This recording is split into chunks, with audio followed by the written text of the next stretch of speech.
Messia, là c'est vraiment... les bras nous en tombent, si j'ose dire. Bah oui, mais il faut vite les ramasser parce qu'il s'agit quand même d'expliquer ce qui arrive. Il faut comprendre, si vous voulez, que les extractions, ce qu'on appelle les extractions judiciaires, étaient d'abord confiées aux policiers et aux gendarmes jusqu'en novembre 2017. Et puis, faute d'effectifs de policiers et de gendarmes, pour libérer donc les forces de l'ordre dans leur mission de droit commun, si je puis dire, on a créé une entité au sein de l'administration pénitentiaire qui est l'ARPEJ, l'autorité de régulation et de programmation des extractions judiciaires, qui s'occupe de ça depuis novembre 2017. Bon, dans ce cas d'espèce, il y a effectivement, ils ont joué de malchance, c'est-à-dire que, et en même temps de mauvaise gestion, parce que j'ai cru comprendre que tous les agents de l'ARPEJ dans la Drôme étaient en formation au même moment. Alors on nous explique que c'est à cause de la crise sanitaire, comme il y a des séances de formation qui ont sauté, ils ont envoyé tout le monde au même moment en formation. Comment cela se fait-il? C'est un problème de logistique. Humaine, oui. Et puis je crois qu'il y a quand même on peut mutualiser, je dirais, les efforts. Quand il y a un problème sur un département, on le voit bien par exemple quand il y a des opérations de police de grande envergure, on fait appel à des forces de l'ordre de départements voisins. Donc je ne comprends pas, si vous voulez, qu'on ne puisse pas, à travers toute la France et singulièrement dans les départements limitrophes... appliquer ça à la pénitentiaire. Ah bah bien sûr, évidemment, il faut appliquer ça à la pénitentiaire pour mutualiser. Alors moi, je m'inquiète surtout également, et Noémie Schulz l'a rappelé, 2 des 3 individus étaient en comparution immédiate pour des violences conjugales. Il faut impérativement que l'État et les forces de l'ordre prennent tous les moyens nécessaires et toutes les dispositions nécessaires pour éviter que ces hommes n'aillent à nouveau commettre des violences sur leur compagne. Elle est corrélée, Jean Messia. Bah, écoutez, on peut toujours refuser de voir la réalité. Les faits disent le contraire. Les faits disent, et d'ailleurs c'est pas moi qui le dis, c'est même Bruno Le Maire, ministre de l'économie, qui n'est pas connu pour son extrémisme idéologique, qui a récemment reconnu qu'il y avait effectivement un lien entre le terrorisme et l'immigration. Ça ne veut pas dire que tous les immigrés sont des terroristes, mais ça veut dire que tous les actes terroristes qui ont été commis en France depuis 2015, et même avant, l'ont été soit par des immigrés, soit par des gens d'origine immigrée. Donc c'est juste un fait, il suffit de regarder le nom des terroristes depuis quel cas. Des gens d'origine immigrée, il y en a beaucoup en France. Pardon ? Enfin, des gens d'origine immigrée. Oui, mais nous le sommes tous potentiellement. Oui, d'accord, mais enfin vous voyez très bien de quoi je veux parler. Je veux dire, ce sont certaines immigrations en provenance du Maghreb, d'Afghanistan, du sous-continent indien, qui constituent le terreau et de l'islamisme et en bout de chaîne des actes terroristes. Voilà. Alors évidemment, si on arrête l'immigration aujourd'hui, il ne faut pas être démagogue, ça ne réglera pas le problème immédiatement, mais au moins ça nous donnera la possibilité de traiter efficacement la menace endogène dont parle le ministre, en évitant de l'alimenter avec un courant et un flux migratoire qui charrie effectivement dans son sillage l'extrémisme, l'antisémitisme, le sexisme et également le terrorisme. C'est un fait, c'est tout. C'est intéressant comme piste ou écoutez, c'est très intéressant, sauf que si vous mettez en place des méthodes algorithmiques et technologiques pour lutter contre le terrorisme, en tout cas la préparation au terrorisme, vous avez des méthodes algorithmiques et technologiques qui permettent de contrer ça. Vous voyez, quand par exemple moi j'étais posté pour la France dans divers pays étrangers où certains sites étaient inaccessibles, oui. Vous utilisez ce qu'on appelle un VPN, c'est-à-dire qui permet de décentrer votre connexion, de faire croire au système du pays que vous êtes connecté, des États-Unis, du Canada, de France, etc. Donc bon, et puis dans les milieux terroristes, il y a des geeks, il y a des gens qui connaissent très bien ces technologies. Maintenant, moi, si vous voulez, ce qui m'étonne, c'est surtout l'action des plateformes Internet elles-mêmes, les GAFA eux-mêmes, qui effectivement mettent en place tout un tas de chartes pour lutter contre ce qu'ils appellent la haine en ligne. On voit bien, si vous voulez, que c'est la lutte contre certaines haines en ligne, pas toutes les haines. D'accord ? Ce type consultait des vidéos djihadistes. On a appris qu'au même moment, donc la plateforme YouTube sur laquelle était hébergée cette vidéo, ces équipes étaient mobilisées pour suspendre le compte de Sud Radio. On croit rêver. Voyez, donc on a effectivement la lutte contre ce qu'on appelle certaines haines. Donc il suffit simplement d'être un peu patriote ou de critiquer légèrement les Black Lives Matter ou l'islam pour tout de suite être catégorisé de islamophobe, de raciste, etc. Avoir votre compte suspendu. Par contre, des vidéos appelant au djihad ou la vraie haine appelant à tuer des blancs ou à provoquer des attentats, etc. Là, bizarrement, il n'y a jamais aucune sanction qui est prise contre ces comptes-là. C'est quand même curieux. Alors, avant de voir des velléités d'un putsch quelconque. Non, mais je veux dire, tout ce qui est excessif est insignifiant. Votre réaction. Ah bah oui, alors là, ce qui est excessif, c'est la lettre elle-même. L'ironie de votre propos est tellement épaisse qu'on s'en étoufferait. Je pense qu'il y a le constat qui est fait par la tribune des généraux que un grand nombre de Français partagent, vous comprenez, sur le délitement, et c'était une litote. Je crois que c'est plutôt la destruction ou la déconstruction de la France qui est à l'œuvre. Les hordes de banlieue, pas plus tard qu'il y a 2 heures, il y a un policier à Bagnolet qui a été pris à partie par des dizaines d'individus qui l'ont attaqué, roué de coups au sol, au cri de tuez-les. Je ne sais pas ce qu'il vous faut pour parler de hordes, d'accord? Ça, c'est des hordes, effectivement, qui s'attaquent à l'État républicain. Alors après, si vous voulez, sur l'armée, effectivement, j'ai pas vu les progressistes et M. Durand être pris de convulsions apoplectiques lorsque les magistrats prennent la plume, des magistrats en exercice prennent la plume pour critiquer, par exemple, comme ils l'ont fait, ils ont appelé à voter contre Nicolas Sarkozy en 2012.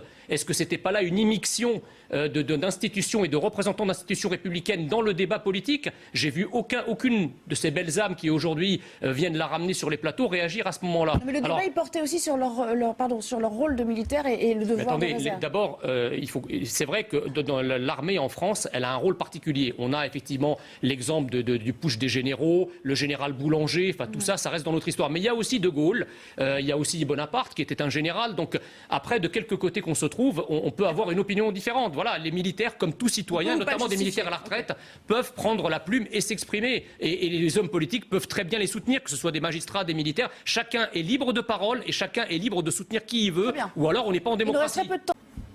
C'est-à-dire que c'est plutôt les conséquences du discours dichotomique depuis le départ, puisque vous savez que la communication gouvernementale qui a été quand même pour le moins contradictoire et paradoxale sur sur la dernière année, notamment s'agissant des vaccins et surtout de l'AstraZeneca, ça a pu effectivement perturber une partie de l'opinion qui déjà au départ était réticente quant à la vaccination. On peut se réjouir que justement le pourcentage de personnes réticentes diminue par rapport au vaccin. Et puis évidemment tout le discours très contradictoire sur le vaccin dont on dispose majoritairement en France, puisque l'Europe a majoritairement au départ tablé sur l'AstraZeneca. C'est avec cette entreprise, ce vaccin, que le contrat a été passé, qui a connu les déboires que vous savez. Et donc on a eu une cacophonie gouvernementale entre le Premier ministre qui nous disait il faut se vacciner, Agnès Pannier-Runacher qui nous dit ça va être abandonné bientôt. Donc effectivement, ça a pu laisser un peu attentiste une partie de l'opinion. Maintenant, c'est vrai que sur le rythme de la vaccination, on ne peut que se réjouir que la cadence de vaccination s'accélère, même si j'ai un peu de doute quant au nombre de vaccinés, parce que c'est vrai qu'on a des pics qui peuvent monter jusqu'à 470 000 vaccinations par jour, mais on assiste à chaque fois à une chute phénoménale, notamment le week-end, et donc on avait vu que pour pouvoir vacciner la totalité de la population adulte avant l'été, il fallait un rythme de 550 à 565 000 vaccinations jour, week-end compris. Oui. Donc évidemment, à chaque fois qu'on a un décrochage par rapport à ce chiffre, eh bien, ça retarde encore plus l'immunité collective et la vaccination et la promesse d'Emmanuel Macron de vacciner l'ensemble des adultes avant le 21 septembre. Et l'histoire de l'âge est quasiment laissée de côté dans la plupart des pays, sauf peut-être, si j'ai bien compris, si j'ai bien vu, en Hongrie, qui n'est pas une référence d'ailleurs en la matière. Mais plus que nous. Oui, mais non, ce qui est plus inquiétant, c'est que la propagation du virus continue à être très très forte en France, beaucoup plus forte qu'effectivement chez nos voisins. Je regardais les chiffres.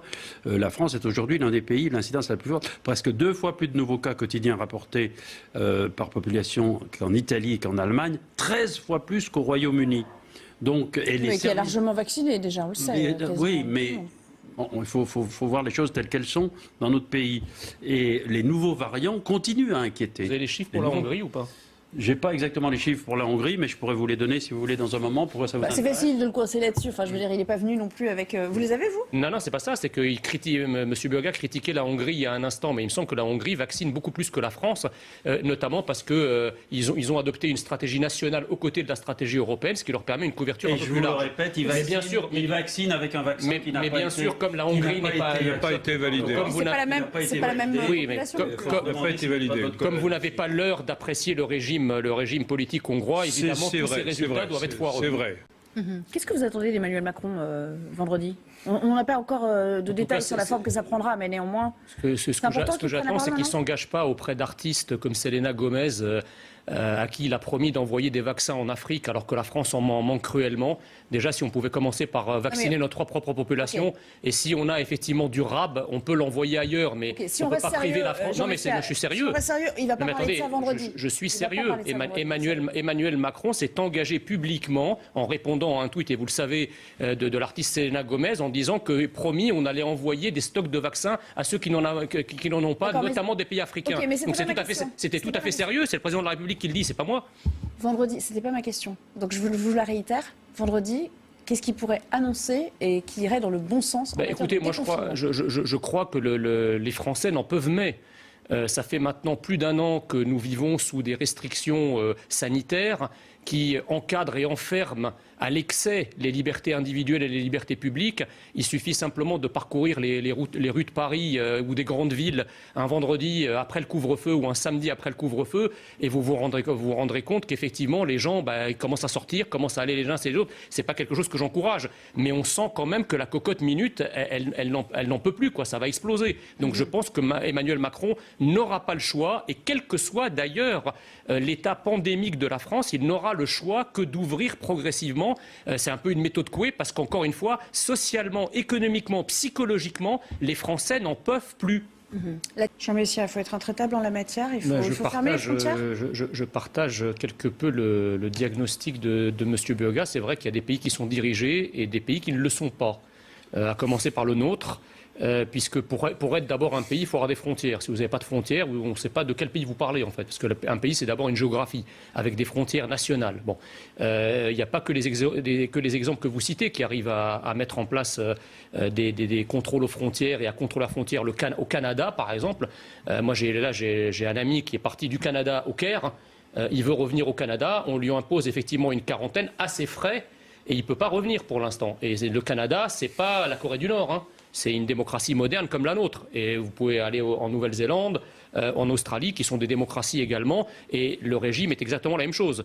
Donc moi, si vous voulez, j'en ai un peu marre de ce gouvernement, en tout cas de ses responsables, ou d'un certain nombre de chroniqueurs qui viennent nous expliquer à longueur de journée pourquoi on ne peut rien faire, hein, pourquoi tout est impossible, alors qu'on voit bien qu'ailleurs, les choses sont quand même assez simples à partir du moment où on en a un minimum de volonté. Donc il faut instaurer des contrôles aux frontières. Il y a des pays aujourd'hui qui développent des variants extrêmement dangereux, à commencer par l'Inde, on a eu le Brésil, et à chaque fois, on sent que cette question des frontières, qui est pourtant une question parfaitement normale dans tous les pays du monde, elle revêt en France une importance cataclysmique, quelque chose comment dirais-je, d'eschatologique à chaque fois qu'on dit qu'on va rétablir un simple contrôle aux frontières ou qu'on va faire respecter des quarantaines. Il faut isoler la France, et notamment des endroits où il y a des variants. Alors vous allez me dire, le fait d'isoler la France de ces endroits-là ne garantit pas qu'on ait zéro contamination, parce que ça c'est l'autre argument. Comme on ne peut pas faire à 1000%, on ne fait rien. Ben non, on fait quand même, et si effectivement il y a quelque chose de résiduel, tant pis, on la gérera. Mais au moins on aura fait ce qu'il fallait. Donc au moins arrêter les vols en provenance tous les jours. Alors là, peut-être que ça s'est ralenti, mais jusqu'à la semaine dernière, vous aviez encore des vols de New Delhi, de Bangalore, etc., qui arrivaient d'Inde tous les jours. Réponse. Non, pour une fois, Jean Messia était d'accord avec moi sur le... Mais je parlais de confinement, je parlais pas de... C'est un autre problème, le contrôle aux frontières. Moi, on parlait de confinement, votre question. Cela. Oui, ça repose aussi sur les épaules de la Cour d'appel de Paris, quand même, aujourd'hui. Oui, tout à fait, mais j'espère qu'ils seront extradés. Je ne comprends pas, si vous voulez, que des personnes au pouvoir pendant 40 ans qui n'ont eu que l'état de droit à la bouche accueillent sur notre sol des criminels sanguinaires qui ont tué des dizaines de personnes. Enfin, ça paraît tout à fait logique que ces gens payent un jour.